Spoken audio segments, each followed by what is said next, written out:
Hey guys, once again welcome back to my channel. और आज की वीडियो में आप लोगों को पता है केवीएस से रिलेटेड बनाने वाली हूँ। और चैनल को सब्सक्राइब करिएगा, वीडियो को लाइक करिएगा। सारी नई अपडेट आपको इसी चैनल पे मिलेगी जल्दी से। तो सबसे पहले मैं बता दूँ, सीटेट वालों के लिए गुड न्यूज़ है। जो स्टूडेंट सीटेट क्वालिफाई कर चुके हैं, जो नहीं क्वालिफाई करे हैं, दिसंबर वाले हैं, उनके लिए है कि चलो अभी वो सीटेट की पढ़ाई करो, अच्छे से क्वालिफाई कर लो। बट केवीएस की वैकेंसी कब आ रही है, कैसे क्या हो रहा है, इस प्रोसेस को बताने से पहले मैं आपको बता दूं सीटेट वर्सेस टेट, जिसका फाइनल रिजल्ट कल आना था बट कल नहीं आया और वो आज आने वाला है। बट अब मैं श्योर नहीं हूँ, क्योंकि देखो मैंने कल बताया था कि कल कंफर्म आ जाएगा, बट शाम 4:30 बजे तक वो बहस चलती रही और कोई भी फैसला नहीं आया। उस पर बस यही चल रहा है, तारीख पे तारीख, तारीख पे तारीख। और अब बात क्या ही बताऊं मैं आपको, जब भी टेट वर्सेस सीटेट का प्रोसेस चलेगा और अगर शाम तक भी कोई न्यूज़ आती है तो मैं फटाक से आपको अपने चैनल के थ्रू अपडेट जरूर दूंगी कि क्या टेट वैलिड है या सीटेट वैलिड है। हमारे यहाँ मेन तो यूपी का भी चल रहा है ना, क्योंकि अगर आप देखो हर जगह पे टेट को वैलिड मान लेंगे, सीटेट को हटा देंगे, तो फिर ये कहीं ना कहीं बात यूपी तक भी आएगी। जो मेन चीज़ है, जैसे यूपी में 2 साल से सीटेट, मतलब 2 साल से यूपी टेट यूपी में नहीं हुआ है। सीटेट हर साल होता है, अब हर 6 महीने में होता है, हर साल में 2 बार होता है। तो सीटेट इसलिए बच्चे ज़्यादा से ज़्यादा सीटेट पास कर चुके हैं। बट यूपी में ऐसा नहीं है कि हर साल आप टेट करवा लो तो हर साल हम लोग टेट भी क्वालिफाई कर लें और कोई दिक्कत ना हो। मैं मेरी बात करूँ तो मेरे बहुत से कमेंट आते हैं, दीदी आपने क्या क्वालिफाई किया। मेरा टेट और सीटेट दोनों का, प्राइमरी जूनियर सब क्वालिफाई है। बस एक एग्ज़ाम रह जा रहा है सीटेट, सॉरी सुपर टेट का, वो मेरा क्वालिफाई नहीं है क्योंकि वैकेंसी नहीं आई है। मैं 17 बैच से डीएलएड हूँ। और आपको ये भी बता दूँ, केवीएस का एग्ज़ाम दिया था बट मेरा कुछ नंबर की वजह से रह गया था, मेरा नहीं हुआ था सिलेक्शन। तो अभी एक नया मौका है, एक नई भर्ती केवीएस की आने वाली है, जिसका आपको अक्टूबर तक पता चल जाएगा, ठीक है, क्योंकि अक्टूबर तक नोटिफिकेशन देखने को मिल सकता है। बात करते हैं केवीएस के बारे में। तो केवीएस का जो पिछली बार एग्ज़ाम हुआ था, आप सभी को पता है कितनी स्पीड में केवीएस का एग्ज़ाम हुआ। एग्ज़ाम के 1.5 महीने के बाद इन्होंने पेपर करा लिया और रिजल्ट देने में इनको मैं मानती हूँ टाइम लगा, क्योंकि बीएड वर्सेस बीटीसी चल रहा था और अभी वही मैटर फंस रहा है, टेट वर्सेस सीटेट चल रहा है। बट सीटेट और टेट ये सभी को पता है केवीएस में कोई भी दिक्कत नहीं करेगा, क्योंकि जो भी केवीएस की वैकेंसी उसमें आप सीटेट वाले ही अप्लाई करते, ये स्टार्टिंग से उसमें टेट को तो कभी लिया ही नहीं जाएगा, क्योंकि वो एक केंद्रीय विद्यालय की नौकरी होती है और वहाँ पे आपका सीटेट ही वैलिड होता है। तो उसमें कोई भी डिस्टर्बेंस नहीं है, इसलिए केवीएस का रिजल्ट भी इस बार रुकेगा नहीं, काफ़ी जल्दी आएगा। तो अभी सबसे पहले सीटेट आपको पास करना है, जुलाई तक का जो पास हो वो ठीक है।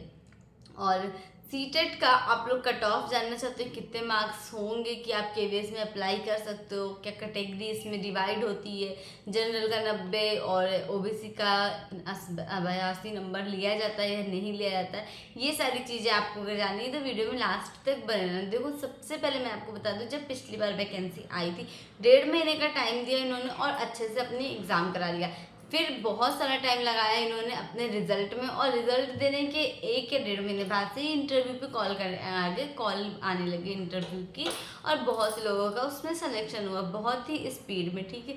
अभी आज के टाइम पे अगर मैं बताऊँ आपको तो ऐसा कुछ नहीं है कि आपका रिजल्ट रोका जाएगा, कोई वैलिड रीजन नहीं है। टेट वर्सेस सीटेट आपको पता ही, टेट वाले कह रहे हैं कि जब यूपी में या फिर झारखंड टेट की बात कर लें या रीट की बात कर लें, रीट में देखो राजस्थान में अगर टीचर बनना है आपको तो रीट क्वालिफाई करना पड़ेगा, ठीक है, उसमें कोई दो राय नहीं कि अगर आप सीटेट क्वालिफाई हो, रीट क्वालिफाई नहीं हो तो आप वैकेंसी के लिए एलिजिबल हो। बट यूपी में ऐसा नहीं है, बिहार में ऐसा नहीं, बहुत जगह पे ऐसा नहीं भी है, हरियाणा में ऐसा है।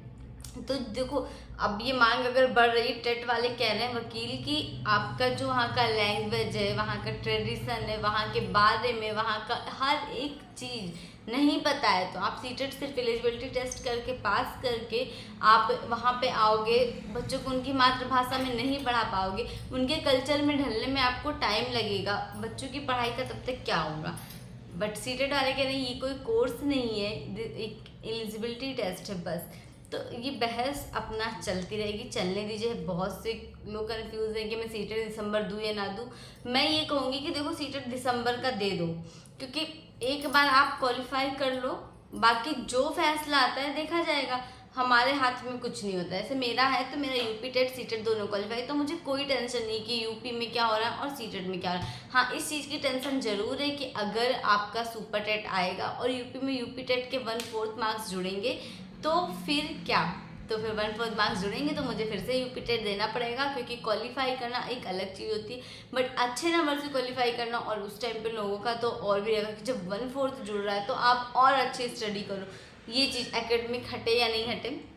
तो ये सारी चीज़ों के लिए अगर फिर से यूपी टेट आ रहा है तो मैं यूपी टेट का फॉर्म भर दूंगी और एग्ज़ाम देने में कुछ नहीं जा रहा है, ठीक है। अब बात कर रहे हैं केवीएस की। केवीएस में जो ट्रांसफ़र का प्रोसेस चल रहा था वो कंप्लीट हो चुका है कल ही इनका, और ये देखिए अब मैंने साइड में लगा दिया, आप लोग इसको आराम से देख सकते हो। इनका प्रोसेस कंप्लीट हो चुका है केवीएस का।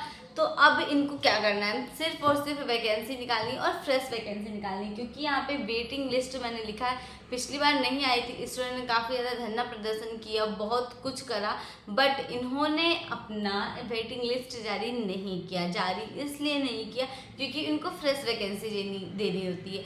और कोविड के पहले से जो केवीएस की वैकेंसी है वो हर साल आती थी, हमेशा आती थी, उसका जो बैकग्राउंड है केवीएस का, क्योंकि वो एक सेंट्रल गवर्नमेंट की जॉब है। जैसे कि सीटेट आपका हर साल 2 बार होता है, यूपी में टेट हो या ना हो, झारखंड में 6 साल से टेट हो या ना हो, यूपी में या कहीं पे भी, बट सीटेट आपका होता है ना। सीटेट बीच में थोड़ा डिस्टर्ब हुआ था कोविड की वजह से, कह सकते हो कि हाँ चलो 1 साल सीटेट नहीं हुआ, फिर इन्होंने ऑनलाइन शिफ्ट करना था सीटेट को, पहले ऑफलाइन होता था तब दिक्कत आई थी, बट अब ऐसा नहीं है। तो अब हर 6 महीने पे सीटेट हो रहा है, और आपको अगर ट्रस्ट नहीं है तो आप खुद देख लेना। मैं कह रही हूँ कि दिसंबर में सीटेट का एग्ज़ाम करा लेंगे ये लोग, स्टार्टिंग में फॉर्म या क्या बोलते हैं एग्ज़ाम दे लेंगे, और नोटिफिकेशन तो अभी आ जाएगा सितंबर लास्ट, अगस्त सितंबर अक्टूबर तक का, ठीक है। अक्टूबर में आपका फाइनल हो जाएगा, आपको पता चल जाएगा, ठीक है। और दिसंबर के लास्ट में आपका रिजल्ट भी आ जाएगा। अब बात करते हैं वॉल स्टूडेंट जो दिसंबर के लास्ट में एग्ज़ाम देंगे, रिजल्ट लेंगे, वो क्या इस वैकेंसी में फॉर्म भर सकते हैं या नहीं। तो सीधा सीधा मैं बता दूं, मुझे ऐसा लगता है कि वो फॉर्म नहीं भर सकते। अगर केवीएस लेट कर रहा है तो फॉर्म भर सकते हो, बट अक्टूबर में इसकी संभावना दिख रही है, इसलिए कह सकते हैं कि आप फॉर्म नहीं भर सकते हैं, ठीक है। तो देखो फर्जी क्या सांत्वना दूं मैं कि नहीं आप ये कर सकते हो, करो करो करो पढ़ो। मैं ये कह रही हूँ कि हाँ, जो न्यूज़ मुझे ऑथेंटिक लग रही वो मैं आपके साथ शेयर करूँ, भले ही आप लोग के कमेंट कैसे भी रहते हैं कोई फ़र्क नहीं पड़ता, जो मेरा काम है मैं वो आपको बता रही हूँ। तो बस यही कि आप अभी डाउट में हो कि आप दे सकते हो केवीएस दिसंबर का या नहीं दे सकते हो, बिल्कुल कंफर्म नहीं हो कि आप केवीएस की वैकेंसी में एलिजिबल हो, ठीक है। दिसंबर वालों की बात करें, जुलाई तक का तो सब लोग दे सकते हो, ठीक है। केवीएस की वैकेंसी पीआरटी टीजीटी पीजीटी की आएगी। बीएड वाले अभी बाहर चल रहे थे केवीएस में, पिछली बार तो यही हुआ था। और अगर बात करते हैं बीएड वालों को तो पेपर 2 क्वालिफाई करना पड़ेगा सीटेट का, अगर वैकेंसी भी आती है तो। वैसे केवीएस में पिछली बार तो यही हुआ था कि सिर्फ प्राइमरी वाले एलिजिबल थे। 1 to 5 की बात कर रही हूँ मैं पीआरटी के लिए, और एनआईओएस की वैकेंसी और जो भी वैकेंसी होती है, DSSB की भी यहाँ तक हम सीटेट भर के पास करने के बाद ही देते हैं। दिल्ली में टीचर बनना होता है अगर हमें तो ये भी एक मैटर है कि केवीएस आपको पास करना पड़ेगा। अभी दिल्ली में भी DSSB में भी ऐसा कुछ नहीं है कि दिल्ली में एक पर्सनल टेट कराओ, ये कराओ वो कराओ। तो आप सीटेट इसलिए भी दे सकते हो क्योंकि दिल्ली का DSSB की भी पीआरटी की वैकेंसी सुनने में आ रही, और सुनने में तो काफ़ी दिनों से आ रही है, जब आएगी वैकेंसी तब पता चलेगा, ठीक है। अब बात करते हैं सब्जेक्ट कॉम्बिनेशन की। सीटेट में अगर आपका यहाँ पे कोई जैसे सब्जेक्ट कॉम्बिनेशन नहीं होता और लोगों को पता होता है, जैसे मेरा बीएससी मैथ्स से था, तो मैंने जब सीटेट क्वालिफाई किया है तो मैंने एक बार मतलब सीटेट का जो सेकंड पेपर था वो मेरा साइंस मैथ का था, ठीक है। पीआरटी में भी वही था, पीआरटी में तो सब्जेक्ट का इतना वो इशू नहीं होता है, बट उसमें था तो मेरा सीटेट का सेकंड पेपर और यूपी टेट का भी सेकंड पेपर मेरा साइंस और मैथ का था। अगर आपका एसएसटी का होता है तो आपका भी सेकंड पेपर का जो एग्ज़ाम होगा वो एसएसटी का होगा, और मुझे ऐसा लगता है कि आप लोगों ने वैसा ही एग्ज़ाम दिया होगा। ऐसा नहीं कि अगर आप मैथ्स के हो तो सेकंड पेपर सोशल साइंस का दिया है। देखो कहीं ना कहीं आपका जो सब्जेक्ट है आप उस सब्जेक्ट से क्वालिफाई करोगे तो ही सही रहेगा। मैं ये चाहती हूँ और मुझे ऐसा ये पता है इस चीज़ के बारे में कि जो आपका सब्जेक्ट ग्रेजुएशन का है, जिससे आप पढ़ाई करो, उसी से तो सीटेट क्वालिफाई करोगे, फिर आप उसी के तो टीचर बनोगे। मैथ्स के या साइंस के या कैसे क्या करना है ये अलग मैटर है, ठीक है। आई होप सो गाइज आपको मेरी न्यूज़ ऑथेंटिक लगी हो, सही लगी हो, अच्छी लगी हो। चैनल को सब्सक्राइब करिएगा। आप मेरी न्यूज़ से संतुष्ट हो तो कुछ भी और प्रॉब्लम आ रही है तो आप मुझसे कमेंट कर सकते हो। मैं जब भी फ्री होंगी, क्योंकि छोटा बच्चा है मेरा तो उसको देखने के चक्कर में ज़्यादा कमेंट का रिप्लाई नहीं कर पाती, बट मैं पूरा कोशिश करती हूँ कि मैं सभी कमेंट्स का रिप्लाई करूँगी। तो चैनल को सब्सक्राइब करिए, वीडियो को लाइक करिएगा। अपनी हर एक प्रॉब्लम कमेंट बॉक्स में आके आप शेयर कर सकते हो मुझसे। मिलती हूँ आपसे अगली वीडियो में। देखते हैं टेट वर्सेस सीटेट का क्या होता है। अगर शाम तक कोई ऐसी न्यूज़ आएगी 4:30 बजे के आसपास तो मैं एक वीडियो अपलोड कर दूँगी। तब तक के लिए बाय गाइस।